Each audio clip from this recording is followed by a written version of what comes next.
અમૃત બાપાના મસાણી મેલડી માતની જય. મંગળવાર રાતે હું અને મારી પત્ની અમે બે જણા રિક્ષામાં જતા હતા. તો અચાનક એને રિક્ષામાં કંઈક થવા માંડ્યું. અચાનક તો હાઈવે ઉપર અમે બે જણા ઊભી રાખી. મેં રિક્ષા અચાનક એ બૂમો પાડવા માંડી ને કંઈક કરવા માંડી. એ રીતે મેં રિક્ષા ઊભી રાખીમાં તમારો એક ફોટો મારી રિક્ષામાં મેં લગાવેલો છે. હું ત્યારે એકલો આમ મૂંઝાઈ ગયેલો કે શું કરું એમ. હવે ત્યારે મેં ફોટામાં ખાલી બે હાથ જોડીને એટલું જ કીધું કે માં શું કરું, આને કંઈક થઈ રહ્યું છે એમ. ત્યારે તમને યાદ કર્યા માં મેં.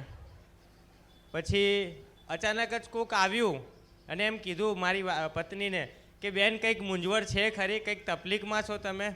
હાઈવે ઉપરમાં કોઈ ઊભું ના રહે એવી જગ્યાએ કોક આવ્યું મને કે આમ રસ્તામાં નહીં ઊભું રહેવું, તમે ઘરે જતા રહો એમ. મેં કીધું કોઈ વાંધો નહીં ભાઈ, મારી પત્ની છે એને પ્રોબ્લેમ થઈને એટલે મેં ઊભી રાખી. મને કે હું ભાઈ નથી, તું મને ઓળખતો નથી કે હું કોણ છું એમ. મને ઓળખાય.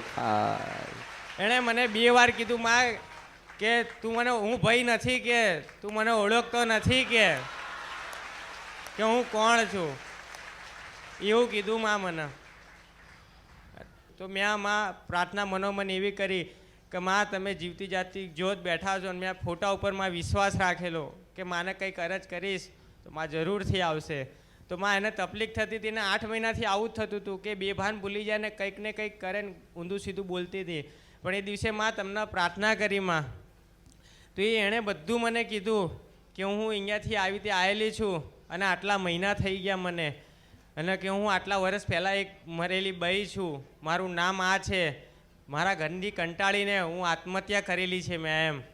અને હું આ બઈ જ્યારે રડતી રડતી જતી હતી તો આ એવું બોલેલી કે મને લઈ જા, મને લઈ જા. અને એ કે મારા જીવી જાની હાલત હતી તો હું ત્યાંથી એને વળગેલી છું એમ. એવું એ બેને પણ નામ આપ્યું મને. અને હાલ મારી જે રિક્ષા છે એમાં એ મેકેનિક એવું કહે છે કે 1 થી 5 કિલોમીટરે ના ચાલી શકે, પણ મારી તમારો જ્યારથી ફોટો લગાવ્યો તો હાલ 1 રૂપિયાનો ખર્ચો કર્યા વગર મારી મહિનાથી મારી રિક્ષા વગર કોઈ ખર્ચે અને મને મારું ઘર પૂરું કરી આલે તો એ રિક્ષા કરી આલે. હાલ દર મહિને 50,000 મને રિક્ષા કમાઈને આપે અને મારીના એક ફોટાના પ્રતાપે મારું આજે ઘર ચાલી રહ્યું. માં તમારો ખૂબ ખૂબ આભાર માં, ખૂબ ખૂબ આભાર માં.